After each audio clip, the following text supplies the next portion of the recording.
এই শোনো না, আমাদের অন্ধবিশ্বাস চ্যানেলটি যারা এখনো সাবস্ক্রাইব করেননি, প্লিজ সাবস্ক্রাইব করে দাও। আর অল্প কিছু সাবস্ক্রাইবার হলে 1 লক্ষ পরিবার হবে। সবাই প্লিজ সাবস্ক্রাইব এবং বেশি বেশি শেয়ার করে দাও প্লিজ। আমার মেয়ে সুস্থ না হলে আমি কোনো খাবার গলতকরণ করতে পারবো না।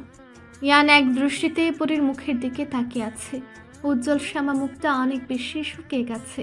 পরীর স্বাস্থ্য সব সময় মিডিয়াম, কিছুটা গোলুমুলু টাইপেরও। আর সম্পূর্ণ ক্রেডিট রিতার।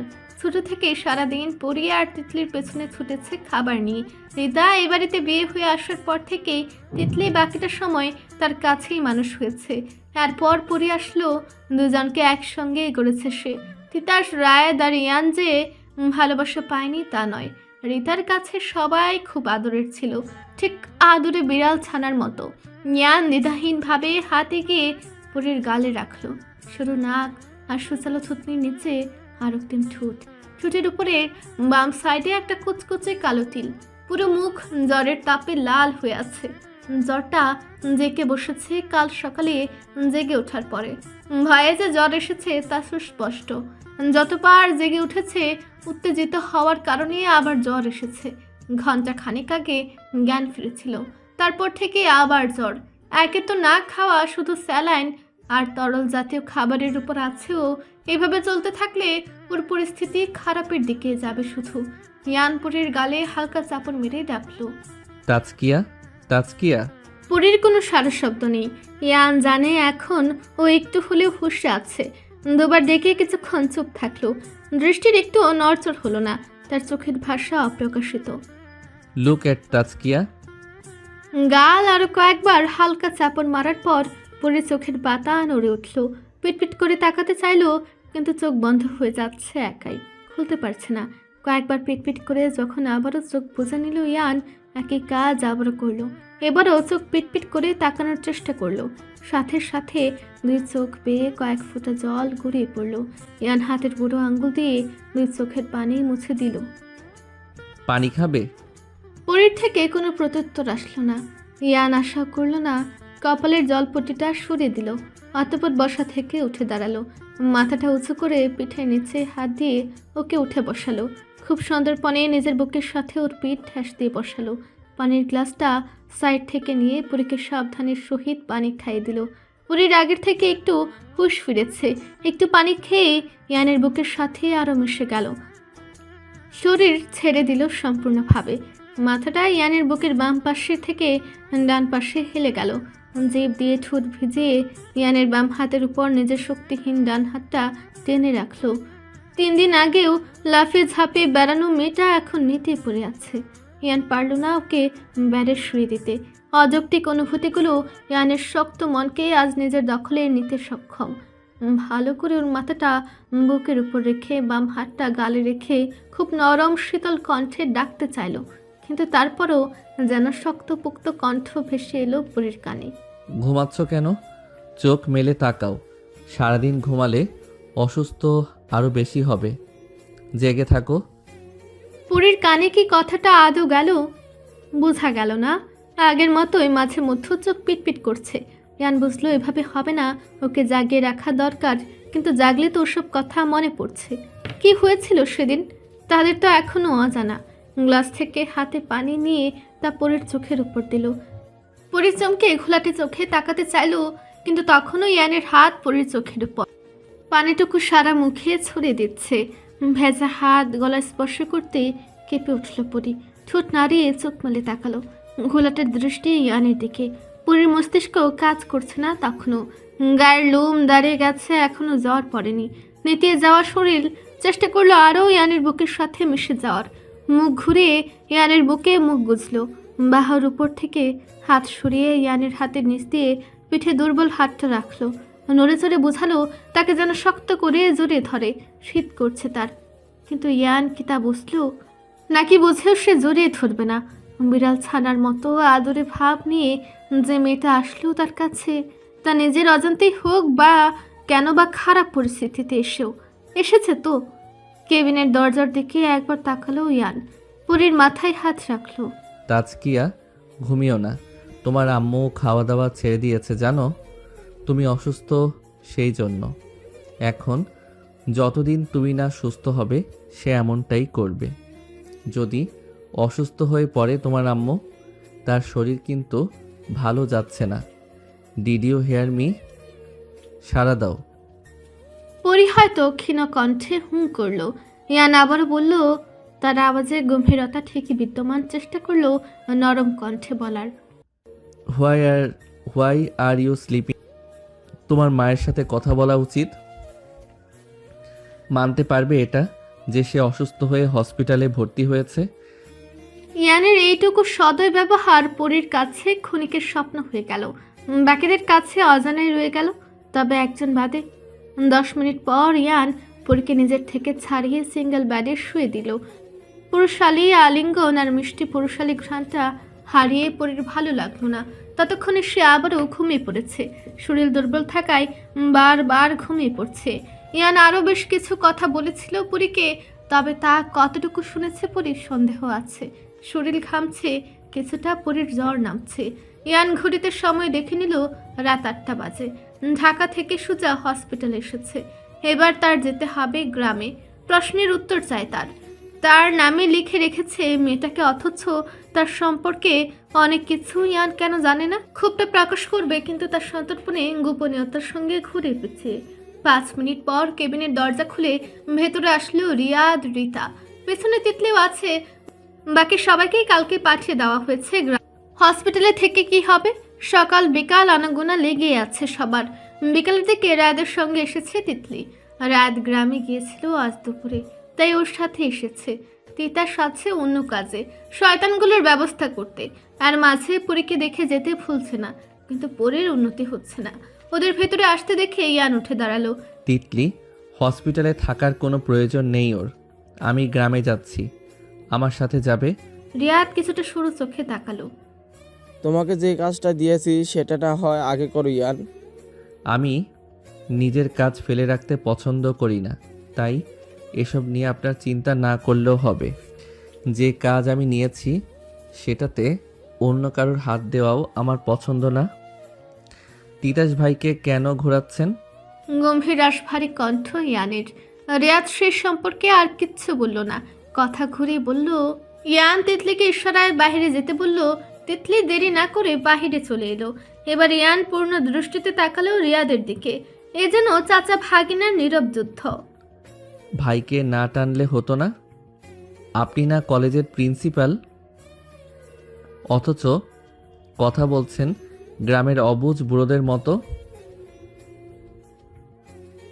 রিয়াদ কপাল কুঁচকে তাকালো ইয়ানের দিকে।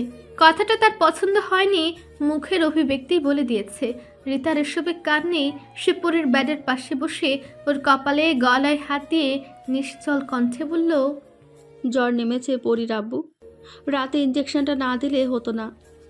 ওর তো ইঞ্জেকশন নিলে ব্যথায় জ্বর চলে আসতো, ভুলে গেছেন?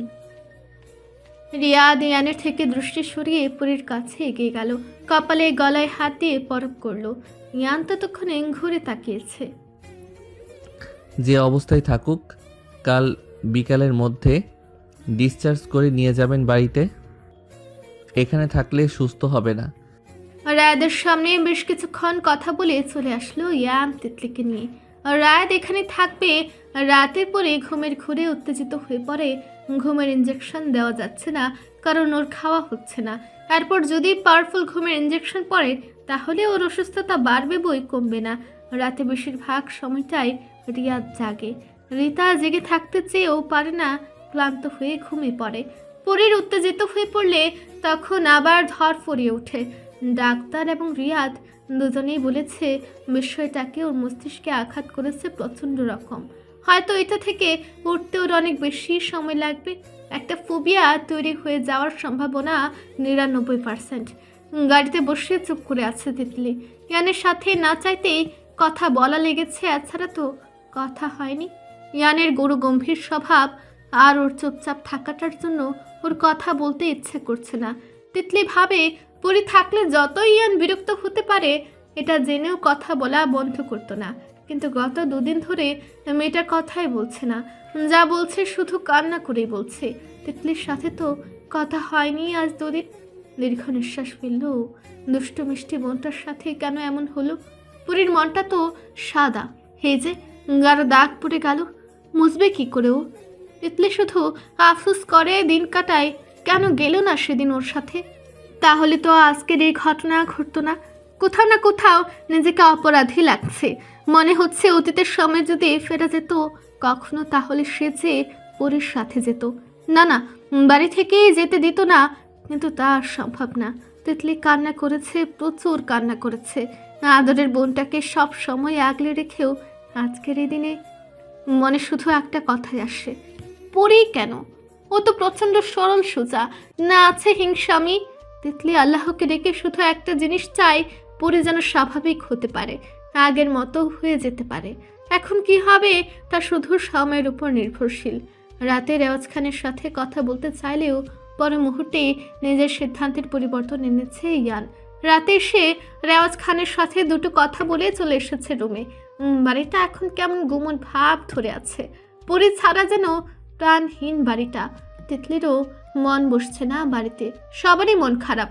সারাদিন যে মেয়েটা মাতিয়ে রাখে বাড়িটা, সে এখন হসপিটালের বেডে, কেউই তো মানতে পারছে না। তিতলি মায়ের সাথে কাজ করছে, সকল কিছু গুছিয়ে দিচ্ছে রান্নার জন্য। নীরা, রিজা বা তিতলি কেউ কোনো কথা বলছে না। আফিয়াকে এদিকে আসতে দেখা যায়নি এখনো। শান স্বামীকে ফিরে যেতে হয়েছে, শানের মেডিকেলে পরীক্ষা চলছে। আফিয়া স্বামীকে পাঠিয়ে নিজে এখানে আছেন, আবিরও থাকতে পারেনি। তবে শানদের বাড়ি থেকে হসপিটালের দূরত্ব 30 মিনিটের মতো হবে। সকাল 7টার দিকে ইয়ান রুম থেকে বেরিয়ে আসলো। পরনে off white V neck T shirt আর ডার্ক গ্রিন কালারের ট্রাউজার। ইয়ান সোজা নিচে এসে দেখলো রেওয়াজ খান নিচতলায় নেই। জাহানারা রান্নাঘরের সামনে বসে আছেন। ইয়ান তাকেই জিজ্ঞাসা করলো, দাদু কোথায় দাদি যান? জাহানারা ইয়ানের কণ্ঠ শুনে পিছনে ঘাড় ফিরিয়ে তাকালো। ইয়ানের কথার বিপরীতে বলল, না। ছোট্ট করে কথাটা বলে রেওয়াজ খানের কামরার দিকে পা বাড়ায় ইয়ান। দরজার সম্মুখে এসে আবারও পেছন ফিরে বলে, আজ বিকালে হসপিটাল থেকে চলে আসবে সবাই। বাড়িতে থাকাটাই বেটার হবে হসপিটালের থেকে। জাহানারা অবাক মুখে তাকালেন। এ কথা তারা জানতো না। হেসেলে থাকার সবাই কথাটা শুনেছে। আমি কেন দাদি? তোমাদের বাড়ির মেয়ে, তোমরা বুঝবে। আমি কেন এসবের ভার নিতে যাব? এই বাড়ির কোনো কিছু সম্পর্কে বা কারোর সম্পর্কে আমি কি আদৌ কিছু জানি না? কেউ জানানোর প্রয়োজন মনে করে তাহলে আজ কিসের দায় থেকেছে আমার? কথাটা শেষ করে ঘরে প্রবেশ করলো ইয়ান। জাহানারা অবুঝ চোখে তাকিয়ে রইলেন। কথাটা তিনি বোঝেননি। তবে রান্নাঘরে নীরার কর্মরত হাতটা থেমে গেল।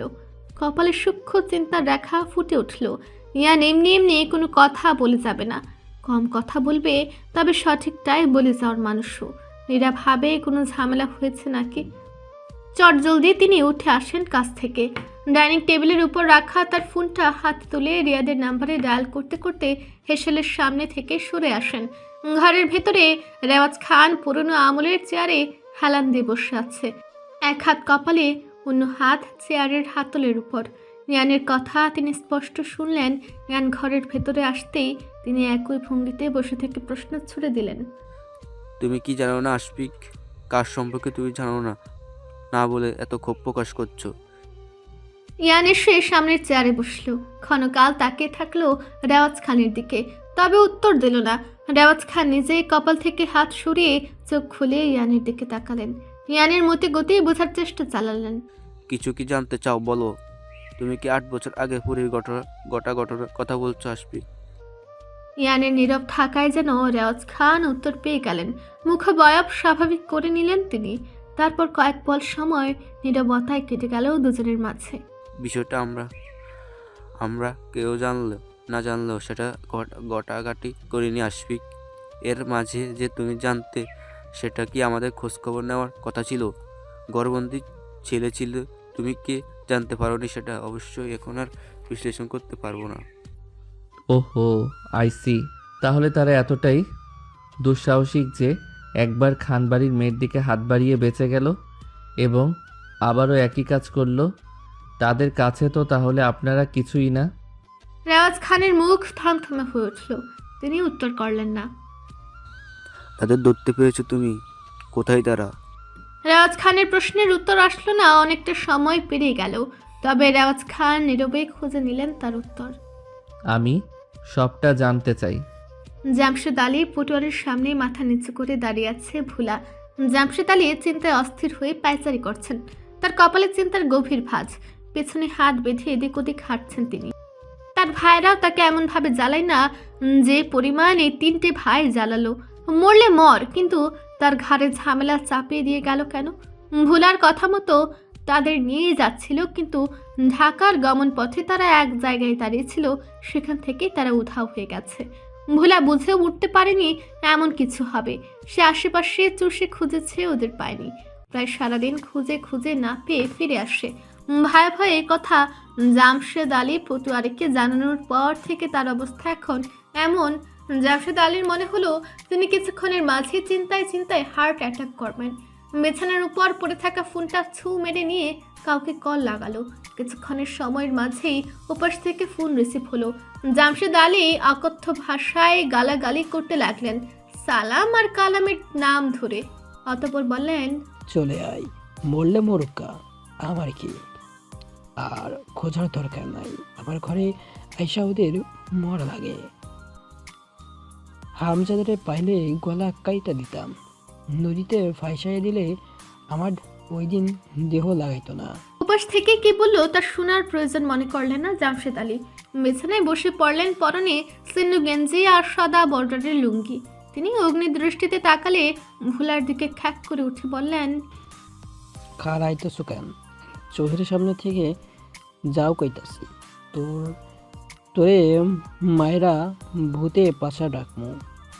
ভোলা ভয় পেয়ে চলে গেল। যে করে হোক না কেন তাকে কোনো কুটিল বুদ্ধি বের করতে হবে।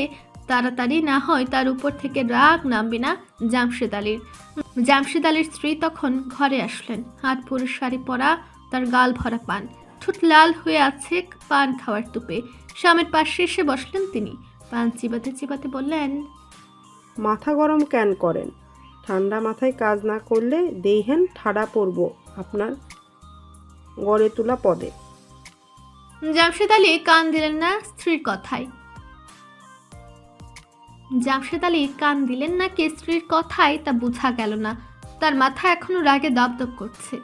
শুনেন, একখান কথা কই, মাথাটা ঠান্ডা করেন দেখি। আপদ বিদায় হইছে ভালো কথা, যাকগে। এখন আপনি আপনার পদ লইয়া ভাবেন। বড় বড় নেতাদের লগে আরও সম্পর্ক গড়েন। ওইখানের ছোট ছেলে হুমকি দিলে ওডা মেলা খারাপ বেশি ফাল পারে। রিয়াজ যদি একবার আমার পিছনে হাত ধুয়ে লাগায় তাহলে আমার পথ শেষ।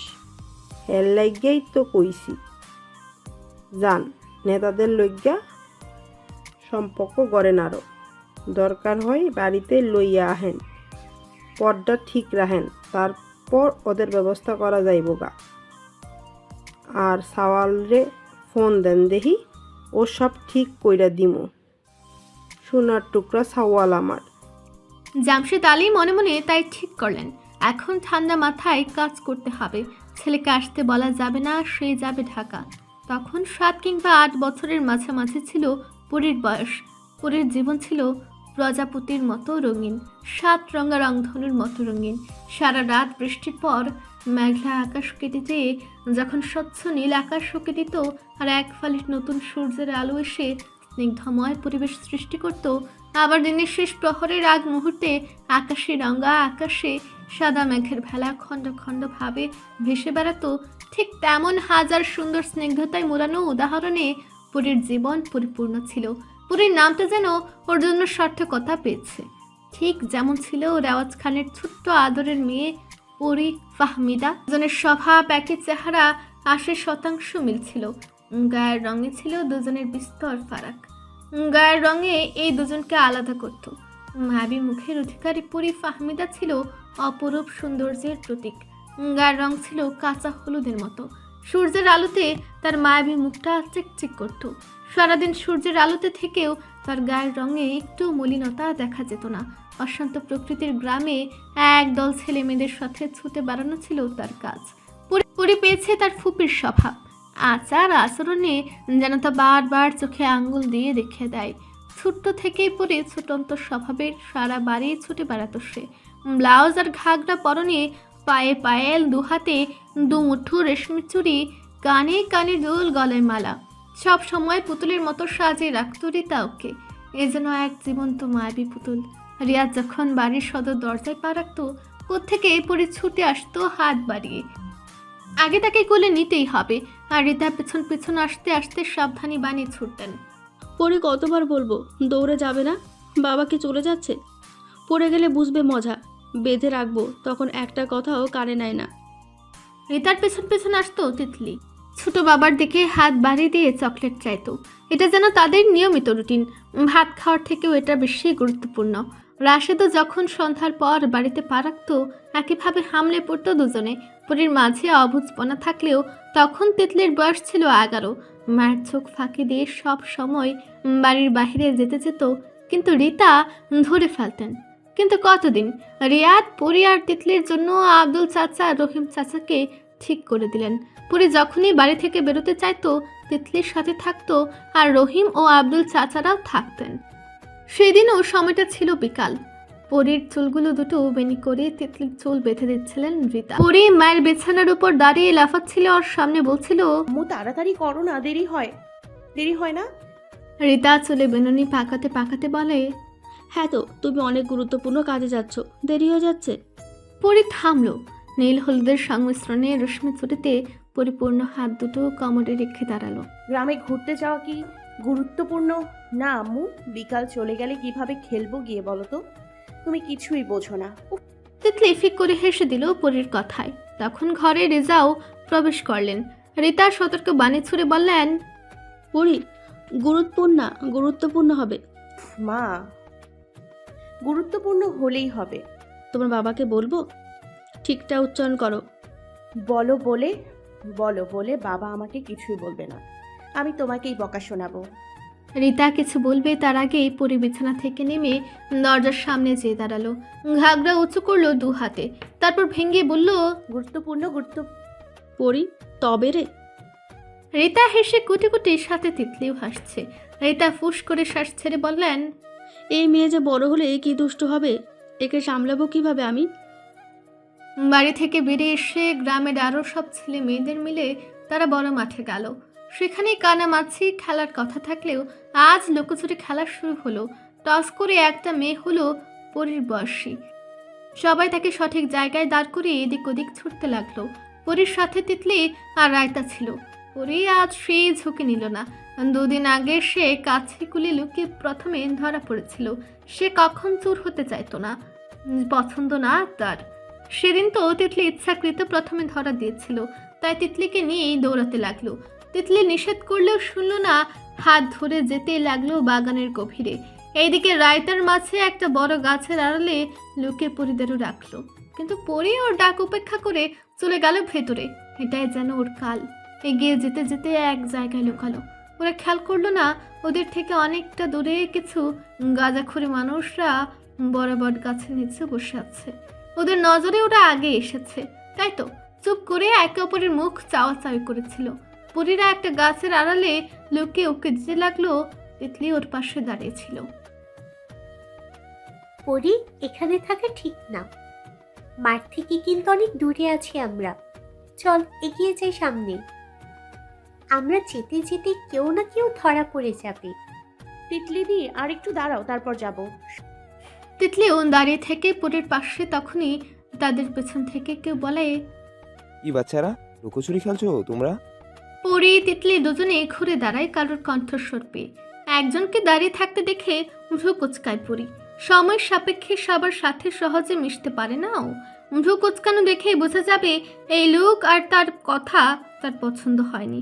তিতলি এবার পরীর মুখ পানে তাকিয়ে ওর হাত ধরলো, অতঃপর বলল, পরীর হাত ধরে সামনে এগোতে নিলে পেছন থেকে লোকটা বলল, আরে দাঁড়াও, একটা বাচ্চাকে খুঁজতে খুঁজতে এদিকে আসতে দেখছি, মনে হচ্ছে তোমাদের খুঁজতেছে। পরের লোকটাকে ভালো না লাগলেও এই কথা শুনে তিতলির হাত ধরে গাছের আড়ালে চলে যেয়ে বলল, সত্যি মিলিয়ে আসছে, তুমি দেখেছো? হ্যাঁ তো, আমি নাম জানি না, তবে যেখানে খুঁজতে খুঁজতে আসছিল আর তোমাদের দেখার পর বুঝলাম হয়তো তোমরা খেলছো। পরি কথাটা বিশ্বাস করে তিতলির দিকে তাকিয়ে বলল, তিতলি দিয়ে আমরা আরো কিছুক্ষণ থাকি, মিলি চলে যাক। পরি কিছু হবে না, চল। পরি নাছুর বান্দা, সে যাবে না মানে যাবে না। আজ না সে চুর হবে আর না তার তিতলি দি। ওদের এসব দাঁড়িয়ে দাঁড়িয়ে দেখতে থাকে লোকটা। মাঝে একবার তাকায় সে বড় বট গাছের দিকে। অনেকক্ষণ সময় গড়ালো। তিতলি আবারও একই কথা বলতে লোকটা এগিয়ে এসে হাসি হাসি মুখে বলল, তোমার নামে তো জানা হলো না, কি নাম তোমাদের? চুপ থাকলেও পরি বলে দিল, আমি পড়ি, আর আমার দি তিতলি দি। তিতলির দিকে ইশারা করে বলল পরি। লোকটা মেয়েকে হাসি দিয়ে পরির দিকে এগিয়ে এসে বলল, তুমি তো অনেক কিউট, আসো তোমাকে একটু কোলে করি। কথাটা বলতে বলতে দু হাতে পরীকে কোলে নিয়ে নিল। পরি মোটেও পছন্দ করলো না, কিন্তু কিছু বলার আগেই তো কোলে নিল। আঙ্কেল, আপনি পরীকে নামিয়ে দিন, আমরা যাব, দেরি হচ্ছে। আরে যাবে যাবে। কথাটা বলতে বলতে এই লোকটা পরির গালে চুমু খেলো, হাত বুলালো ওর মুখে। পরি ওনার হাত সরিয়ে দিল মুখ কুচকে, শরীর মুচড়ে নেমে যেতে চাইলো। আমার গালে চুমু দিলে কেন? ছাড়ো আমাকে। রিনে বাচ্চা কণ্ঠটায় বেশ বিরক্তির আভাস। ততক্ষণে গাছের আড়াল থেকে বেরিয়ে এসেছে আরও দুজন। তাদের গ্রুপে আরও অনেকেই আছে, তবে বর্তমানে তারা 3 বন্ধু ওখানে ছিল। তিতলি এবার পরির মুখপানে তাকে ওর হাত ধরলো। নামিয়ে দিন পরীকে, ও অচেনা কারোর কাছে যায় না। আরে বাবু, যাবে না কেন? আমরা ভালোবাসলে আসবে। তুমি আমাদের কাছে এসো তো। ততক্ষণে একজন এসে তিতলিকে সরিয়ে নিল হাসতে হাসতে। আরে যাবে যাবে, এত তাড়াতাড়ি কেন বাবু? আমাদের সাথে গল্প করে যাও। তিতলি নিজের শরীর থেকে লোকটার হাত সরিয়ে দিয়ে বলল, আমাকে ধরছেন কেন? আপনাদের সাথে কেন গল্প করব? পাশ থেকে অন্য লোকটা তিতলির গালে হাত বুলাতেই তিতলির ঠেলে হাত সরিয়ে দিল। মুখে কেন হাত দিচ্ছেন? পরি তখনও নামার চেষ্টা করছে, কিন্তু লোকটা ওকে ছাড়ছে না। তাই ছোটবেলার অভ্যাস মতো হাতে কামড় দিয়ে নেমে গেল। দৌড়ে তিতলির কাছে এসে দাঁড়ালো, কোমরে 2 হাত রেখে দাঁড়ালো, রাগে রাগে মুখে বলল, আমাকে চিনো না তোমরা, ঘুষি মেরে দিব। তিতলির হাত ধরে চলে যেতে চাইলেই হাসতে হাসতে তৃতীয় ছেলেটা পরির হাত টেনে ধরলো। আরে কালাম, একটু একটু কামড় খা, বাচ্চা মেয়ে রাখ, আমরা যেতে দিলে তো যাবে। বললাম না গল্প করব তোমাদের সাথে, এখন চলে গেলে কি করে হবে? চলো ওই গাছের নিচে বসে গল্প করি। কথাটা বলতেই পরির হাত ধরে বট গাছের দিকে যেতে থাকে লোকটা। পরি যেহেতু তিতলির হাত ধরেছিল তাই ওরও যেতে হয়। পরি হাত মুচড়াতে থাকে আবারও। আমার হাত ছাড়ো, না হয় তোমার হাতেও কামড় মেরে দিব। ওদের মুখে শয়তানি হাসি ফুটে উঠল। তিতলি যখন বুঝলো ওরা কেউ ভালো না, ভয়ে ওর বুক কেঁপে উঠল। পরীকে জড়িয়ে ধরে দাঁড়িয়ে রইল বট গাছের নিচে। প্রথমে লোকটা ওদের সামনে ধাপ করে বসে পড়ল। তিতলি চমকে উঠে পরীকে নিয়ে 2 পা পিছিয়ে গেল। লোকটার মুখে হাত দিয়ে বসলো, ওদের দিকে তাকিয়ে কেমন নোংরা হাসি দিতে লাগলো, আর ওদের পা থেকে মাথা পর্যন্ত চোখ বোলাতে লাগলো। তিতলি ভয় শুকনো ঢুক গেল। তারপর পরীর হাত ধরে পেছন ঘুরে দৌড় দিতে চাইলো, কিন্তু পারল না। তার আগে ধাপ করে ধরে ফেললো ওরা। তিতলি আরো ভয় পেল। দিদিকে ওভাবে ধরেছো কেন? দাদুকে বলে দিব, তখন দেখো তোমাদের মারবে। লোকটার হাতের উপর নিজের ছোট ছোট হাত দুটো দিয়ে সরানোর চেষ্টা করে বলল পরি। পেছন থেকে অন্য একজন পরীর কোমরের দুপাশে হাত দিয়ে টেনে নিয়ে আসলো, জোর করে নিজের কুলের উপর বসিয়ে চেপে ধরল ওকে। আমি ব্যথা পাচ্ছি, ছাড়ো আমাকে। তিতলিদি দেখো, আমাকে ছাড়ছেন, আমি ব্যথা পাই। তিতলির চোখে পানি আসে, ওর 2 হাতও একজন ধরে আছে। তিতলির ভয়ে গলায় কথা আটকে যায়। পরি তো ছোট, কিন্তু পরির থেকে তো সে বড়। বুঝতে পারছে খুব ভালো মতো লোকগুলো বাজে, মা কাকি দাদিদের বলার সেই সব লোকগুলোর মতো। ওদের এভাবে ধরার মানেও বাজে, কিন্তু ছুটবে কি করে? তিতলির কান্না করে দেয়, নিজের হাত মোচড়ানোর চেষ্টা করে কান্নারত কণ্ঠে বলে ওঠে, আমাদের যেতে দেন, আপনাদের তো কিছু করিনি। তিতলিকে ধরে রাখা লোকটা হেসে হেসে বলে, ছেড়েছে কি আর ধরার জন্য? তোমাদের বললাম একটু গল্প করে আমাদেরকে সাথে তারপরে যাবে। আমরা কি খারাপ লোক? গল্প করতে চাইলে এভাবে আটকে রাখতাম? তোমরাই অবুঝ। শেষের কথাগুলো বলতে বলতে দুঃখে দুঃখে মুখ করে ফেললো লোকটা। তিতলি উপরের দিকে তাকালো, সে সমানে লোকটার থেকে ছাড়ার চেষ্টা করছে। তিতলি কি করবে বুঝে ওঠে না, তাই পরীকে চেঁচিয়ে বলে। কথাটা বলতে বলতে নিজেও লোকটার হাতে কামড় মেরে দেয় সব রাগ ঢেলে। মুহূর্তের মধ্যে কি হয়, পরেও কামড় মেরে রক্ত বের করে দেয়। 3 নাম্বার লোকটা হতভম্ব হয়ে চেয়ে রয় কি করবে বোঝে না। দুটো লোকে চিৎকার করে উঠে ছেড়ে দেয়। তিতলি পরীর হাত ধরে দৌড় দেয়। প্রথমে লোকটার হাত পরে এমনভাবে কামড়ে দিয়েছে যেন আর একটু হলেও মাংস উঠে যাবে, রক্ত বের হচ্ছে। পরী হয়তো সব রাগ ঢেলে কামড় বসিয়েছে। তিতলিকে ধরে রাখা লোকটাও বসে পড়ে আর্তনাদ করে, রাগে চেঁচিয়ে ওঠে। দুটোকে ধর সালাম, আজ এদের এমন অবস্থা করব না, ডেরায় নিয়ে যাব, কয়দিন ভরে স্বাদ নিব। সালামের হুঁশ ফিরে দৌড়ে যায় ওদের দিকে। পরীরা প্রাণপণে দৌড়াচ্ছে, তবে শেষ রক্ষা আর হয়তো হলো না। সালামের পেছন পেছন দেলোয়ারও দৌড়ে যায়, ওদের ধরতে সময় লাগে না। পরী ছুটো এত জোরেও দৌড়াতে পারছিল না। তিতলি যখন দেখলো তাদের কাছে চলে আসছে ওরা, তিতলি চেঁচিয়ে বলল, পরি আরো জোরে তোরা, বাগান পাড়ি দিয়ে করিম কাকাদের ডাক, যেভাবে হোক যা, কষ্ট কথাটা আর শেষ করতে পারে না তিতলি। পরি বাগানের কাটা গাছের গোড়ায় বেঁধে মুখ থুবড়ে পড়ে গেল, সাথে সাথেও কান্না করে উঠল। তিতলি হতবাক হয়ে দাঁড়িয়ে পড়ল। পর মুহূর্তে ছুটে পরীর পাশে বসলো। পরীকে 2 হাতে উঠাতে চাইলেও পেছন থেকে দেলোয়ার এসে ওকে উঠিয়ে নিল, সরিয়ে আনলো পরীর থেকে। পরী তখন শব্দ করে কান্না করছে। ছাড়ো আমাকে, আমার বোন কান্না করছে, ও ব্যথা পেয়েছে অনেক, আমাদের ছেড়ে দাও। সালাম পরীকে উঠিয়ে নেয়। পরীর ঠোঁটের কোনায় কেটে গেছে, পায়ের একটা নখ ফুলতে গেছে। পরী তখনও শব্দ করে কান্না করছে। তিতলি কি করবে বুঝে না, দিশে হারা লাগে। সালাম পরীকে ধরে রেখে বলে, দেলোয়ার ওইটারে ধরে আন, আমি এটারে লইয়া যাইতেছি। আমার ভাইরে কামড়ানো, আমার ভাই এটার ব্যবস্থা করব। সালাম পরীকে টেনে নিয়ে যেতে থাকে। দেলোয়ার তখনও দাঁড়িয়ে থাকে রাগে চোখে তিতলির দিকে তাকিয়ে। তিতলির বুক কাঁপে পরীর কান্নায়। সব সময় একসাথে বড় হওয়া, এক প্লেটে খাওয়া, কখনো কোনো জিনিস নিয়ে দুজনের মধ্যেও ঝগড়া হয়নি। কিভাবে যেন তিতলি বুঝতো এটা পরী লাগবে, ঠিক আছে, এটা ও নীলের সমস্যা কি, তারই তো বোন। আবার পরী যদি বুঝতো তার তিতলিদের কোনো জিনিস পছন্দ হয়েছে, তাহলে সেটা না নিয়ে বাড়ি যেত না, সেটা ভালো হোক বা খারাপ। জেদ করার কথা তিতলির, অথচ জেদ করে সে নিজে মাটিতে গড়াগড়ি খেত। তিতলিও এবার নিঃশব্দে কান্না করতে থাকে আর আকুতি করতে থাকে দেলোয়ারের কাছে। অথচ তাদের ছোট্ট মাথায় এটা আসলো না, গায়ের সর্বোচ্চ শক্তি দিয়ে চিৎকার করে উঠি। দেলোয়ার যখন তিতলিকে নিয়ে আবারও সে বট গাছের নিচে আসে, তখন চোখ ভরা পানি নিয়ে দেখতে পায় বসে থাকা লোকটা পরীকে চেপে ধরে বাজেভাবে স্পর্শ করছে, আর পরী হাত সরানোর চেষ্টা করে কান্না করছে।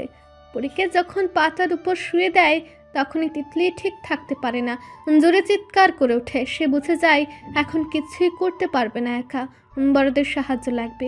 কিন্তু পাবে কই? আশেপাশে চোখ বুলিয়ে দেলোয়ারের হাতে আবারও কামড় দিতে থাকে, কিন্তু দেলোয়ার ওকে সামলাতে থাকে। এবার দেলোয়ার রেখে ওকে মাটিতে এক প্রকার ছুঁড়ে ফেলে, হাত ডলতে ডলতে অকথ্য ভাষায় গালি দিয়ে সালামকে বলে তিতলিকে দেখে। কিন্তু সালাম আসার আগেই তিতলি ব্যথাতুর শরীর নিয়ে দৌড় দেয় আর চেঁচিয়ে বলে, পরি আমি আসতেছি। শরীরে যেইটুকু শক্তি আছে তা দিয়ে ছুটে যায় যেদিকে চোখ যায়। কোথায় যাবে মাথায় আসে না, শুধু এতটুকু কথা জানে বড় কারোর সাহায্য লাগবে। সালাম ছুটে তিতলির পেছনে, তবে এবার যেন পেরে ওঠে না। তিতলি দৌড়াতে গিয়ে বারবার পড়ে যায়, তারপরও আবার উড়ে দৌড়াতে থাকে। সালাম পায়ে আঘাত পেতে দাঁড়িয়ে যায়, গালিগালাজ করতে করতে পা ঝাড়ি দেয়, বেশ লেগেছে পায়ে। এই চুনোপুটি দুটোর তেজ অনেক, হালকা ভাবে নিয়েছে বলেই এভাবে নাকে দড়ি দিয়ে ঘোরাচ্ছে শুধু। না, এবার পেলে এমন কয়েকটা চর মারবে না। কথাগুলো বিড়বিড় করতে করতে সালাম সামনে তাকায়, কিন্তু তিতলিকে না দেখতে পেয়ে আশেপাশে তাকায়। ওর পায়ের ব্যথা ভুলে যায় কোথায় গেল মেয়েটা। কয়েক পল সময়ের মাঝে সালাম মাথায় হাত দিয়ে ছুটে সামনের দিকে। কোনো মতে মেয়েটা হাত ছাড়া হলে শেষ, চারিদিকে খুঁজেও পায় না তিতলিকে। সালাম রাগে কণ্ঠে বলে, এই মেয়ে সামনে আয়, তোর বোনরে কিন্তু জ্যান্ত কবর দিব। বোনরে বাঁচাইতে চাইলে সামনে আয় কইতাছি। সালাম আরও এগোয় সামনে, তবে যা দেখে তার পেলে চমকে ওঠে। বড় বড় মেহগুনি গাছের ফাঁক দিয়ে দেখা যাচ্ছে অনেকগুলো মানুষের অর্ধ শরীরের ছাড়া। তারা এদিকেই আসছে। সাথে তিতলিকেও চিনতে অসুবিধা হলো না সালামের। তার থেকে অনেকটা দূরে তারা, যেহেতু মেহগনি বাগান, তাই দেখতে সমস্যা হচ্ছে না দূর থেকেও ওদের। কতজন হবে? 5 জন। এর মাঝে মেয়েটাদের পেল কোথায়? কিছুক্ষণ হয়ে দাঁড়িয়ে থাকে সালাম, তারপর ওদের আরও সামনে আসতে দেখেই ও পেছন ফিরে দৌড় মারে। একবার যদি গ্রামের মানুষের হাতে পড়ে, কিলিয়ে আর জান বের করে দিবে নিশ্চিত। সালাম দৌড়াতে দৌড়াতে কয়েকবার পেছন ফিরে তাকায়, আরও একবার তাকাতে গাছের সাথে সজোরে ধাক্কা খায়। ও উত্তেজিত হয়ে গেছে, তাই খেয়াল করে উঠতে পারেনি। ঘাড়ের কাছে হাত দিয়ে ঘাড় ঘুরে তাকায়। এখন দেখা যাচ্ছে না ওদের, কিন্তু এখন এখান থেকে পালাতে হবে। সালাম ওভাবেই দাঁড়িয়ে পড়ে। ব্যথা পা নিয়ে আর সদ্য ধাক্কা খাওয়ায় প্রচণ্ড রকম ব্যথা পেয়েছে। তারপরেও দৌড়ায়। হুড়মুড়িয়ে বট গাছের কাছে এসে হাঁপাতে থাকে প্রচুর, কথা বলতে পারছে না। ওর অবস্থা দেখে দেলুয়ার ভ্রু উঁচিয়ে বলে, কই মেয়েটা, না নিয়ে চলে আইলি কেন? কালাম তখন পরীর ছোট্ট শরীরের উপর নিজের ভর ছেড়ে আছে। এদিকে তার খেয়াল নেই। পরীর 2 হাত মেহগনি গাছের পাতার উপরে চেপে ধরে আছে। পরী কিছু না বুঝে কান্না করছে। তাকে কেন ছাড়ছে না? তার মুখে এভাবে কেন থু লেপে দিচ্ছে? হাতের কাছের চুড়িগুলো ভেঙে হাত কেটে যাচ্ছে। শক্ত হাতের জন্য তার হাতে ব্যথা লাগছে খুব। গায়ের উপর বসে আছে। ছোট্ট মস্তিষ্ক কিছু না ধরে কান্না করতে থাকে। সালাম কিছু বলতে পারে না হাঁপানোর জন্য। বুকে হাত দিয়ে উঠে দাঁড়ায়। ঝটপট কালামের হাত ধরে টেনে নিয়ে আসে পরের উপর থেকে। কালাম নেশা করা লাল টকটকে চোখে তাকায় ওর দিকে, ঝাড়ি মেরে বলে, সমস্যা কি? ভাই বাঁচতে চাই, পালা। কি কইতাছিস? এবার ঝাড়ি মেরে বলে তেলুয়ার। সালাম নিজেকে শান্ত করতে পারছে না, তারপরে ওভাবেই বলে, আরে ওই শয়তান মাইয়া লোকদের ডাইকা আনছে, ধরার আগে পাল্লাইছে। চল, এখন বাঁচবো না। কালাম দেলুয়ার হতভম্ব হয়ে যায়, সব মাথার উপর দিয়ে যায়। সালামের কাছে তো ধরা পড়ার কথা মেয়েটার। কেমনে মানুষ ডেকে আনছে? দেলুয়ার কিছু বলতে যাবে তার আগে সালাম আবার বলল, এইটারে লইয়া যাই, হাতের কাছে পাইয়া ছাইরা দিমু। 2 আঙ্গুলের মাইয়া লইয়া যাইতে ভোগান্তি পইতে হবে না, চল। কালাম এগিয়ে গিয়ে পরীকে 2 হাতে উঠে নিতেই ওরা জোর কদমে যেতে লাগলো। কালাম একটু যেতে বুঝতে পারলো পরী জ্ঞান হারিয়েছে, শরীর ছেড়ে দিয়েছে। ও কাঁধে নিয়ে চলতে লাগলো। এদিকে অস্থিরতায় বুঝে উঠতে পারছে না তিতলি কোন রাস্তা দিয়ে এসেছে, কোথায় সে বটগাছ। একজন কৃষক কিছু বলতে চাইলে তিতলি অনেক কষ্টে বলল, আমি চিনতে পারছি না। আমার বোন, ওরা খারাপ।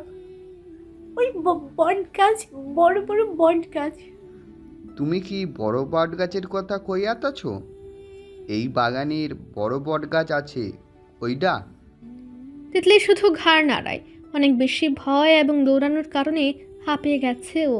এরপর অতিরিক্ত কান্নার কথা বলতে পারছে না। বাকিরা সায় দিয়ে বলল, আমরা তো চিনি, ছোট, তাড়াতাড়ি ছোট তোমরা। কয়েকজন দৌড়ে সেদিকে যেতে লাগলো। একটু আগে তারা বাড়ি যাওয়ার উদ্দেশ্যে মাঠ থেকে উঠে এসেছে। আজ একটু তাড়াতাড়ি উঠেছে তারা। পাশে আম গাছে পাকা আম হয়েছে। গ্রামের মানুষগুলোর মাঝে এত জড়তা নেই। একজন কয়েকটা পাকা আম পেড়ে সবাইকে দিল। গল্প করছিল আর খাচ্ছিল তারা। 1-2 রেখে দিয়েছে। বাড়িতে ছোট ছেলে মেয়ে আছে। সেই মুহূর্তে তারা দেখলো এইদিকে একটা মেয়ে দৌড়ে আসছে। মুখ চোখের অবস্থা খারাপ। কেউ চিনতে না পারলেও কাছে যখন আসলো একজন বলল, আরে এ তো মনে হচ্ছে জমিদার বাড়ির মেয়ে, দাদা জানের বড় নাতনি মনে হচ্ছে। সবাই অবাক হয়। তিতলি হাঁপিয়ে গেছে, কিছু বলতে পারছে না, কান্না করছে আর পেছন দিকে আঙ্গুল দিয়ে দেখাচ্ছে। গলা শুকিয়ে কাঠ হয়ে গেছে। একজন অবাক হয়ে প্রশ্ন করে, কি হয়েছে বেটি, কান্না করছিস কেন? তিতলি ছটফট করে উঠে আরো বলতে না পারায় ফুপিয়ে আরো জোরে কান্না করে ওঠে। একজন উঠে সে মাথায় হাত রাখে। বাকিরা উঠে দাঁড়ায় বসা থেকে। তুমি জমিদার বাড়ি মাইয়া না? কি হয়েছে, কান্না করো কেন? তিতলি পারে না কিছু বলতে। অবশেষে একটু বলেই পেছন দিকে ইশারা, ওরা আমার বোন, কি কইয়া বেটি? আমরা তো বুঝি না তোমার কথা। আমার বোন। চেঁচিয়ে কথাটা বলে হাও মা করে কান্না করে ওঠে তিতলি। এবার সবাই কতটাও শুনতে পায়। কোনে তোমার বউ? কৃষকটা সম্পূর্ণ বলতে পারে না, তার আগে তিতলি দৌড় দেয় পিছন দিকে। একজনের হাত টেনেও নেয় সাথে। বাকিরাও আসতে থাকে ওদের পেছনে। বট গাছের নিচে এসে দেখে কেউ নেই, তবে একটা গামছা পরে আছে। আমার বোন ছিল এখানে, আমার বোনকে এনে দেন। ওরা নিয়ে গেল ওরা। এই তোরা দুজন সামনে যায় দেখ, যা তাড়াতাড়ি দেখ কেডা আছে। দুজনের জায়গায় তিনজন যায়। তিতলিও দৌড় দেয় তাদের সাথে। কিছু দূর আসার পর নজর আসে আদরে তিনজন ছেলেকে। তাদের দেখে তিতলি উত্তেজিত হয়ে বলে, আমার বোন। লোকগুলো এবার চিল্লিয়ে ওদের পেছনে ছুটে। তিতলি পারে না, পিছিয়ে যায়। একটা গাছ ধরে দাঁড়িয়ে পড়ে, আবার হাও মাও করে কান্না করে উঠে ডাকে, আব্বু, আম্মু, কোথায় তোমরা? দাদু, ছোট আব্বু, ছোট মা, আসো না, পরীকে নিয়ে গেল ওরা। পেছন থেকে শোরগোল আসতে ওরা তিনজন পেছনে তাকিয়ে দেখে মানুষ। ওদের পিলিয়ে চমকে উঠে। দেলোয়ার তাড়াতাড়ি করে বলে, ভাই এই মায়াটারে ফেলাই দে। কথাটা বলতে বলতে ওই হাত দিয়ে কালামের কাঁধ থেকে পরীকে নামিয়ে নিচে রেখে দৌড় দেয়। অনেক জোরে ছুঁড়ে মাটিতে রাখে। কালামের ইচ্ছা না করলেও রেখে আসতে হয় পরীকে। ছোট্ট শরীরটায় কাপড় এলোমেলো। কৃষকরা ওকে দেখে হাই হাই করে ওঠে। কত ছোট একটা বাচ্চা, হাতে রক্ত দেখা যাচ্ছে, কাচের চুড়ি ভেঙে হাত কেটে গেছে। দুজন থামলে পরে মুহূর্তেই ওদের পেছনে ছুটে। অন্যজন পরীকে কোলে নিয়ে এগিয়ে আসে। তিতলি পরীকে দেখে ওর কাছে ছুটে যায়। কৃষকের কাছ থেকে পরীকে নিয়ে বসে পড়ে মাটিতে। পরীর মাথা বুকে জড়িয়ে আবার শব্দ করে কান্না করতে থাকে। বেটি তুমি কেঁদো না, বলো তো তোমার বাপের নাম কি? তুমি কি জমিদার বাড়ির মাইয়া? তিতলির থেকে কোনো জবাব আসে না। ও আগের মতোই কান্না করছে পরীকে ধরে। যতটা সম্ভব পরীর শরীর ঢেকে দেয় পোশাক টেনে টুনে। কৃষকরা কি করবে বুঝে না। তাদের মধ্যে যার বয়স বেশি চুল পেকেছে তিতলির সামনে বসে মাথায় হাত রেখে বলে, বেটি আমাদের বল, না হলে কেমনে তোর বাড়িতে জানাতু? ক তুই কি জমিদার বাড়ি মাইয়া? তিতলি এবার হালকা করে মাথা নাড়ায় কান্নার ভেতরেই। আমি আব্বুর কাছে যাব, আমার দাদুকে খবর দেন। ছোট আব্বু। বৃদ্ধ কৃষকটা একজনের দিকে তাকিয়ে বলল, এই তাড়াতাড়ি যা, জমিদার বাড়িতে খবর পাঠা। তাড়াতাড়ি যাবি? একজন সায় দিয়ে চলে যায় সেখান থেকে। বেটি চল, আমরা তোদের বাড়ি দিয়ে আসতেছি। উঠে দাঁড়া, তোর বোনেরে আমি নিয়েছি। ওনার কথায় তিতলি পরীকে আরও জোরে জড়িয়ে ধরে মাথা নাড়তে থাকে বারবার। অর্থাৎ সে কারোর কাছে পরীকে দিবে না। বৃদ্ধ কৃষক বুঝতে পারে অনেক ভয় পেয়েছে, এভাবে বুঝবে না। তাদের কাছে ফোনও নেই, থাকলে কোনো না কোনো একটা ব্যবস্থা করা যেত। অন্যজন যিনি জমিদার বাড়িতে খবর দিতে যাবেন তাকে আর বেশি দূর যেতে হলো না। বাগান শেষ মাথায় আসতে দেখা হলো অনেকগুলো বাচ্চা আর দুজন ব্যক্তির সাথে। ওনারা বাগানের ভিতরে যাচ্ছিলেন। রহিম চাচা আর আব্দুল চাচা এগিয়ে আসলো, তাকে দেখে জিজ্ঞেস করলো, ভাই বাগান থেকে আসলেন, দুটো মেয়েকে দেখেছেন? বয়স 11-12 হবে, একজনের অন্যজনের 7 কি 8। আপনারা কি জমিদার বাড়ির মেয়েদের কথা কইছেন? রহিম চাচা আর আব্দুল চাচা একে অপরের মুখ চাওয়াচাবি করে বলল, তুমি কিভাবে জানলে ভাই? আরে ওরা বাগানে কি হয়েছে জানেন? আরে আল্লাহ, আপনারা খেয়াল করবেন না? আর একটু হলে কি হইতো জানেন? আল্লাহর কাছে শুকরিয়া আদায় করেন। খেলার মাঝে সবাইকে পেলেও তিনজনকে পাওয়া যায় না, পরি, তিতলি আর জবা। কিছুক্ষণ পর জবা বেরিয়ে আসলো, কারণ 1, 2, 3 হয়ে গেছে অনেক আগেই। চুর রায়তা হয়েছিল, তা নিয়ে সবাই হাসাহাসি করে আর খ্যাপাতে খ্যাপাতে পরিদের ডাকে। কিন্তু অনেকক্ষণ চলে যাওয়ার পর ওদের সাড়া পাওয়া যায় না। ওদের ছাড়া বাকিরা খেলা শুরু করে না। রায়তাকে জিজ্ঞেস করলেই ও বলল সবটা। আব্দুল চাচারা অন্যদিকে ছিল। ওরা সবাই যে বলতে স্বাভাবিকভাবে আশপাশটা অনেকটাই খুঁজেও পাওয়া যায় না। ওনারা ভাবে পরে অনেক দুষ্টু, তিতলিকে নিয়ে কোথাও চলে যেতে পারে। এ তো নতুন না, সব সময় পরিচেষ্টা করে রহিম চাচা আর আব্দুল চাচার চোখ ফাঁকি দিয়ে এদিক ওদিক ঘুরতে, কারণ তাদের জন্য ইচ্ছা মতো ঘুরতে পারে না। পরি একাই যথেষ্ট তাদের নাকে দড়ি দিয়ে ঘোরানোর জন্য, এবং পরি তাই করে। ওনারা পরিদের খুঁজতে থাকে। লোকটা যতটা জানে বা ধারণা করতে পারছে সবটাই বলে দেয় রহিম চাচাদের। ওনারা একটা কথা শুনে হতবাক হয়ে দাঁড়িয়ে থাকে কিছুক্ষণ। কি হবে এখন? কি জবাব দিবে এখন ছোট সাহেবকে? রহিম চাচারা কৃষকটার সাথে ছুটে যায় সেখানে। রিয়াদকে এখন কিভাবে জানাবে, কি জবাবদিহিতা করবে? তারপরও রহিম চাচা ফোন করে আসতে বলে রিয়াদকে। আগে কিছু বলেন না, এদিকটায় আসতে বলেন শুধু। 10-15 মিনিটের মাথায় রিয়াদ এসে উপস্থিত হয়। মাঠের অন্য কোনায় দাঁড়িয়ে সবার ভিড় দেখে তার দৃষ্টি শুরু হয়। থমথমে মুখে এগিয়ে আসে দ্রুত পায়ে, কিন্তু ওনার পা থেমে যায় অনেকটা কাছে এসে। কেমন যেন লাগে বুকের ভিতর। নরম পায়ে আরও কয়েক পা এগিয়ে আসে। ছোট বাচ্চাগুলো দূরে দূরে দাঁড়িয়ে আছে।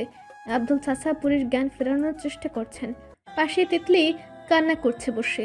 তিতলির দৃষ্টি যখন রিয়াদের দিকে যায়, সে উঠে দাঁড়ায়, আবার শব্দ করে কেঁদে উঠে দৌড়ে আসে। ভাঙা কণ্ঠে বলে ওঠে, ছোট আব্বু, পড়ি দেখো, ও উঠছে না। তুমি কেন আসোনি? ওই খারাপ লোকগুলো আমাদের ধরে নিয়ে যাচ্ছিল। আমি তোমাদের কত ডেকেছি, আসোনি কেন? পরীকে খুব কষ্ট দিয়েছে ওরা। পরি উঠছে না। কথাগুলো বলতে বলতে তিতলি রিয়াদের কোমর জড়িয়ে ধরে। রিয়াদ যেন শূন্য মস্তিষ্কে চেয়ে থাকে পরীর দিকে। তিতলির কথা কানে গেলেও মস্তিষ্কে ধারণ করতে পেরেছে কিনা তা নিয়ে সন্দেহ আছে। ছোট্ট মেয়ে তার। মেয়েরা সবসময় বাবার কাছে আদরের হয়, রিয়াদের কাছে কি আলাদা হবে? সেই মেয়েকে এমন অবস্থায় দেখতে হবে ঘন্টাখানেক আগেও সে কি ভেবেছিল? তিতলির ডাকে হুঁশে আসে রিয়াদ। তিতলিকে এক হাতে ছাড়িয়ে নিয়ে পরীর কাছে এগিয়ে যায়। হাঁটু গেড়ে ঘাসের উপর পরীর সামনে বসে। আব্দুল চাচার মাথা নিচু হয়ে আসে। তাকানোর সাহস হয় না রিয়াদের দিকে। রহিম চাচারও একই অবস্থা। রিয়াদের বুক কাঁপে, হাত বাড়িয়ে নরম মনের চঞ্চল মেয়েকে নেওয়ার সাহস হয় না। বাবা হওয়ার অনুভূতি সেদিন তাকে ছুঁতে পারে গভীর থেকেও গভীরভাবে, যখন বাচ্চাটা বাঁচার সম্ভাবনা ক্ষীণ। ডাক্তাররা জানায় 15 দিন রাখা হয় কাচের মধ্যে। এত হসপিটাল থেকে, এত ওষুধ, এত ডাক্তার, বছর খানেক এসবের মাঝে তো কেটে গিয়েছিল।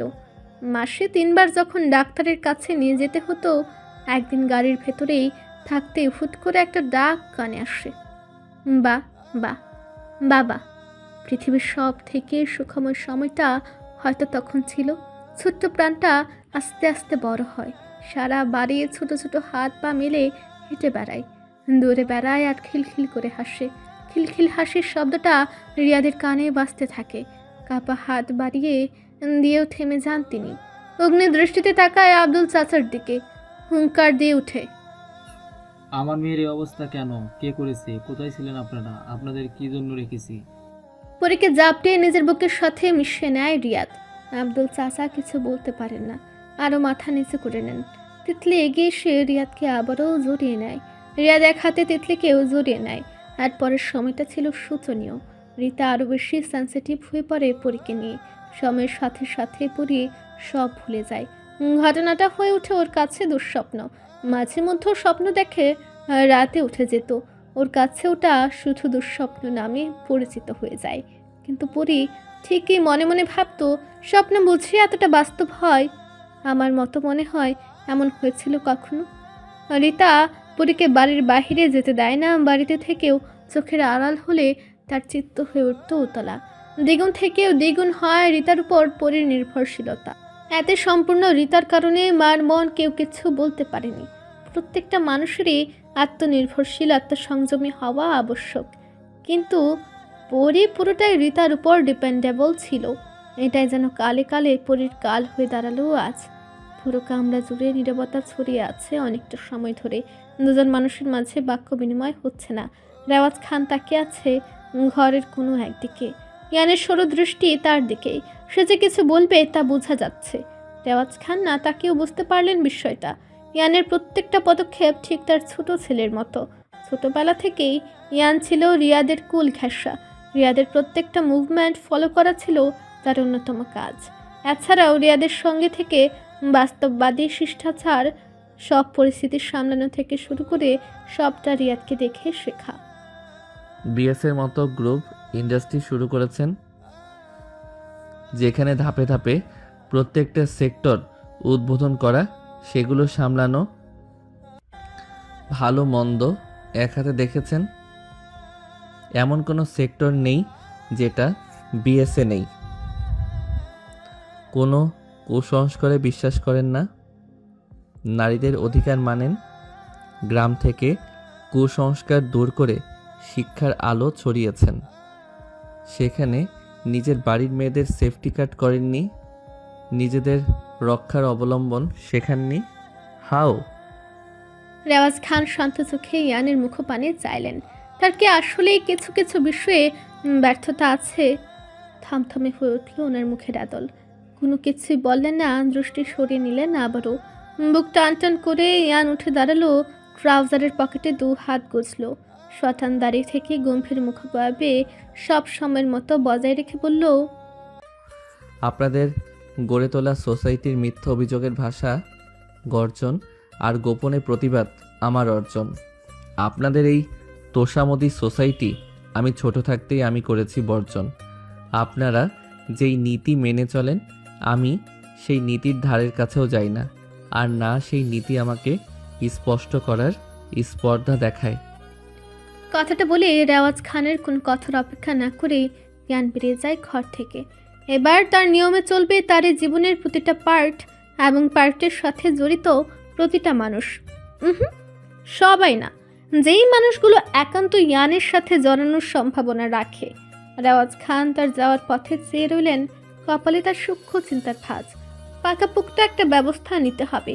তারই গ্রামে এসে তার প্রিয় নাতনির দিকে হাত বাড়ানো, তারপরও জামশেদ আলী পটুয়ারিকে ভালো থাকতে দিবেন? নিজের কামরার বড় দক্ষিণা জানালাটার কাছে দাঁড়িয়ে আছে তিতলি। মাথাটা জানলার কোনায় বড় পিলারের সাথে ঠেকানো, বুকে হাত গুজে ভারী পল্লব বিশিষ্ট চোখ জোড়া বন্ধ, প্রচণ্ড রকম বিক্ষিপ্ত ওর মন মস্তিষ্ক।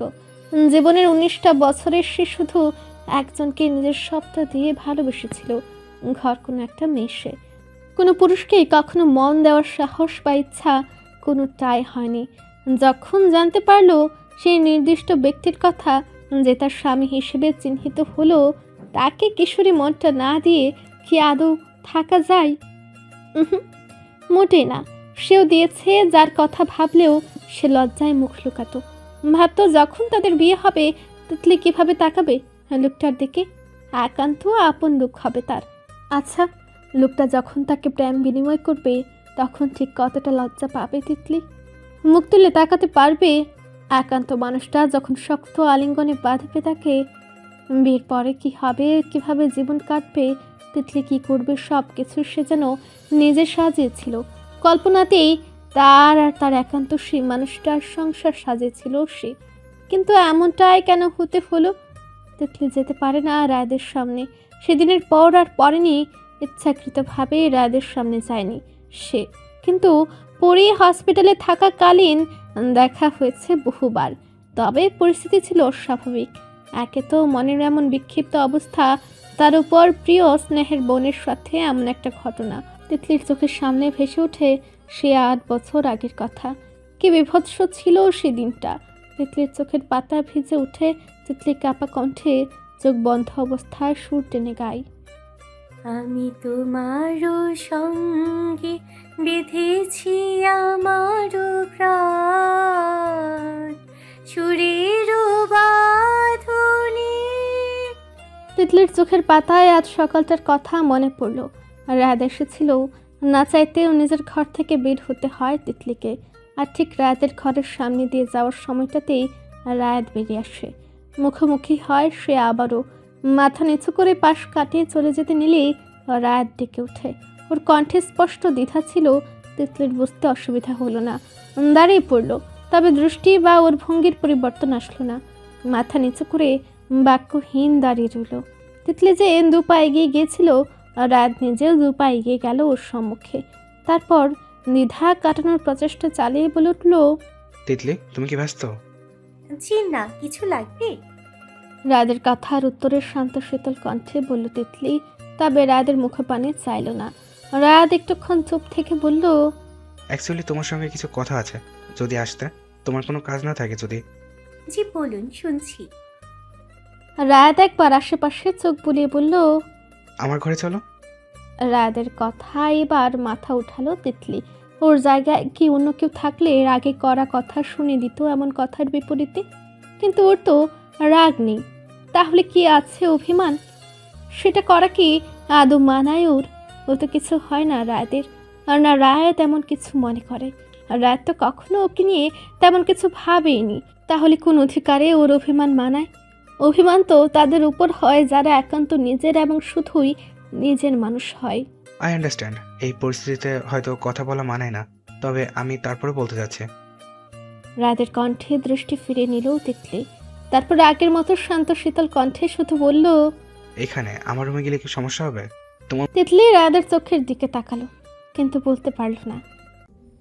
আপনি কোন সেন্সে এ কথা বলেন? আমি একটা প্রাপ্তবয়সের মেয়ে হয়ে আপনার ঘরে চলে যাব, যেখানে আমাদের না আছে ভাই বোনের সম্পর্ক? সেটা তো কখনো সম্ভব না, আর না অন্য সম্পর্ক সম্ভব। তাহলে আপনি কিভাবে এত ভালো একজন ডাক্তার বলতে পারেন? আপনার কাজ দেখে আমার তা মনে হয় না। রায় তিতলির দৃষ্টি দেখে কপালে ভাঁজ ফেলল, অতঃপর বিষয়টা ধরতে পেরে হালকা হাসলো। হয়তো তিতলির কাছে তেমনই মনে হলো। তোমার মধ্যে কি কুসংস্কারের ছোঁয়া আছে তিতলি? আমার তো তাই মনে হচ্ছে। আমাকে দেখে কি তোমার তেমন মনে হয়? তিতলি এবারও মাথা নিচু করে নিল। এবারও সে বলতে ব্যর্থ হলো যে, আমি আপনাকে তেমন ভাবি না ডাক্তার সাহেব, আর আপনি তেমন না, কিন্তু আপনি তো ঠিকঠাক ধরতে পেরেও ব্যাঠিকটা বললেন। তিতলির আর কিছু বলা হলো না, চুপচাপ রাদের ঘরে প্রবেশ করলো। একবার চোখ বোলালো, এই ঘরের সবই তার হাতে গুছিয়ে দেওয়া। হয়তো মানুষটা জীবনের একটা অংশ হয়ে যেত এতদিনে, যদি সেদিন। বসবে? না, এভাবেই ঠিক আছি। তিতলির নিচু কণ্ঠ। রাত একটু সময় নিল। তিতলির নত মস্তকের দিকে তাকিয়ে রইল ক্ষণকাল সময়। তিতলি, হয়তো তোমার অস্বস্তি হচ্ছে আমার সামনে থাকতে। দেখো, আমি কোন বিষয়ে কথা বলবো হয়তো তা তুমি একটু হলে বুঝতে পারছো। আমি জানি তুমি বুঝদার মেয়ে, তাই মনে হলো সরাসরি কথা বলা উচিত। একটু চুপ থেকে আবারও নরম কণ্ঠে বলে উঠল রাত, তোমার এখনো বাকি জীবন পড়ে আছে তিতলি। এত তাড়াতাড়ি বিয়ে শাদী করে কেন জীবনকে আটকে ফেলছো? সামনে এগো, নিজেদের বিজনেস আছে, তাতে জয়েন করো। পড়ালেখা শেষে যখন আরো সামনে যাবে, পছন্দের তারতম্য হবে, এটাই স্বাভাবিক। বাকি সবার সিদ্ধান্তকে আমি সাপোর্ট করি না। কে কি বললো তাতে তো তোমার জীবন চলবে না। তিতলির চোখে মুখে অবাকতা খেলে গেল। লোকটা কি নিজের পছন্দ সিদ্ধান্ত এখন তার বলে বা ভবিষ্যতের তার বলে চালিয়ে দিচ্ছে? তিতলি কিভাবে এটা মানবে? এখন সব পছন্দ সব সব তার ঘাড়ে চালিয়ে দিচ্ছে। সে কি জানে রেওয়াজ খানকে তিতলি বলেছে বলে এসবের সমাপ্তি ঘটেছে?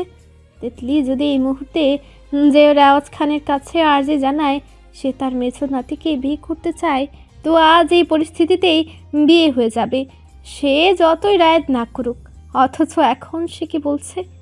মনে মনে তাচ্ছিল্য হাসি দিল তিতলি, তবে অন্তর্মুখী মেয়ে হওয়ার দরুন রায়দের মুখের উপর জবাব দিতে পারল না। আমি কি বলতে চাচ্ছি তুমি হয়তো বুঝতে পেরেছো তিতলি। বড়রাও মাঝে মধ্যে ভুল করে। আমি তোমাকে সাজেস্ট করবো এসব মাথা থেকে ছেড়ে বের করে নিজের লাইফে পড়ালেখার দিকে মনোনিবেশ করো। ফলাফল অবভিয়াসলি বেটার আসবে। তিতলি শুধু ঘাড় হেলিয়ে সায় দেয়। ওর মন বেশি ওঠে, আর এক মুহূর্ত থাকতে ইচ্ছা করে না এখানে। তাই রায়দের কাছ থেকে অনুমতি না নিয়ে পেছন ঘুরে পা বাড়ায় বেরিয়ে যাওয়ার জন্য। তবে পেছন থেকে আবারও রায়দের ডাকে থেমে যায়। তিতলি, মম বলেছিল তুমি নাকি আগে থেকে সবটা জানতে? জানতাম। তিতলির ছোট্ট জবাবে রাত ঠোঁট কামড়ায়, কিছু ভাবছেও। তিতলির পেছন ঘুরে থেকেই ক্ষীণ কণ্ঠে বলে, যেতে পারি এখন? তিতলির কথায় নিজের ক্ষণকাল সময়ের ভাবনা থেকে বেরিয়ে আসলো রাত। সায় দিল না, বরং আবার বলল, সরি তিতলি, বড়রা যা চায় তা কখনো সম্ভব হবে না। সব তো স্বাভাবিক হয়ে গেছে। তবে তোমার মনে যে। রাইট ভাইয়া, একটা কথা বলি, মোবাইলের প্যাটার্নটা যদি কখনো চেঞ্জ করেন তাহলে দেখবেন প্রথম কিছুদিন খোলার সময় নিজের অজান্তে আগের প্যাটার্নটা দিয়ে ফেলবেন, আর মোবাইল আপনাকে দেখাবে রং প্যাটার্ন। Try again. আমাদের জীবনটাও মূলত তেমনই। জীবনে কিছু পরিবর্তন আনলে, কাউকে ছাড়া চলতে শিখলে বা ভুলে যেতে চাইলে প্রথম প্রথম সবাই একটু হোঁচট খায়, কিন্তু জীবন তখন আমাদেরকে দেখায় রং স্টেপ, ট্রাই এগেন, যার অর্থ হচ্ছে প্রিয় কাউকে ছাড়া বেঁচে থাকা বা চলা কষ্টকর, তবে অসম্ভব কিছু নয়। শুধু সহ্য করে এগিয়ে যান। সহ্যের পথটা হবে আকাশ ছোঁয়া, তবে একদিন এই সহ্যই আপনাকে আপনার জীবনের সৌন্দর্য দেখাবে। দেখুন, সতের সহ্য আর সতের সৌন্দর্য একটা অন্যটার সাথে গভীর আলিঙ্গনে মিশে আছে। রাত স্তব্ধ, হতভম্ব, বিস্ময়াবিষ্ট হয়ে তাকিয়ে রইল তিতলির গমন পথে। ও কখনো কল্পনা করতে পারেনি তিতলির মতো একটা মেয়ে চুপচাপ থাকে। রাত জানতো তিতলিকে যাই বলুক তিতলি চুপ থাকবে, তবে শেষ মুহূর্তে এসে যে কথাগুলো বলে গেল তা রাতকে বিস্ময়ের চাদরে আষ্টে পৃষ্ঠে জড়িয়ে নিল। ঠিক কতক্ষণ সময় গড়িয়ে গেল খেয়াল নেই রাতের। ওর মন মস্তিষ্কে এখনও তিতলির বলা কথাগুলোই ঘুরছে। তার মানে মেয়েটা তাকে নিয়ে ভাবতো, মেয়েটা তাকে নিয়ে অন্য কিছু ভাবতো। চাচাতো ভাই নয়। রায়াত এতটা বোকামি কীভাবে করলো? তিতলির চোখের দিকে গভীরভাবে তাকালে ও ঠিক বোঝা যেত অনেক আগেই। রাতের মনে পড়ে সেই সব দিনের ছোট ছোট কিছু স্মৃতি। এই তো সে কারোর সাথে কথা বলছে, হঠাৎ পাশে তাকাতেই চোখ যেত আদরে তিতলি দাঁড়িয়ে তাকিয়ে আছে। ও হাসি মুখে জিজ্ঞাসা দৃষ্টিতে তাকিয়ে চোখের ইশারায় জানতে চাইতো কিছু বলবে নাকি। মেয়েটা লজ্জা পেয়ে সরে যেত, অথচ রায়েত ভাবতো অন্তর্মুখী মেয়ে, তাই এমন ভাবে ওর সাথে না মিশতে পেরে লজ্জা পেয়েছে। একবার দুবার নাম বার হয়েছে। এ বাড়িতে থাকতে তার কখন কি লাগবে সব হাতের কাছে তিতলি এগিয়ে রাখতো। আর রায়াদের নিজের উপর রাগ হয়, প্রচণ্ড রাগ। দরজায় করা নাড়ার শব্দ রায়াদের ভাবনায় ছেদ পড়ে। একটা দীর্ঘ নিঃশ্বাস বেরিয়ে আসে। নিয়মিত ভালোবাসার গল্প শুনতে এবং পড়তে আমাদের অন্ধবিশ্বাস চ্যানেলটি সাবস্ক্রাইব করে পাশে থাকা বেল আইকনটি ক্লিক করুন। ধন্যবাদ সবাইকে।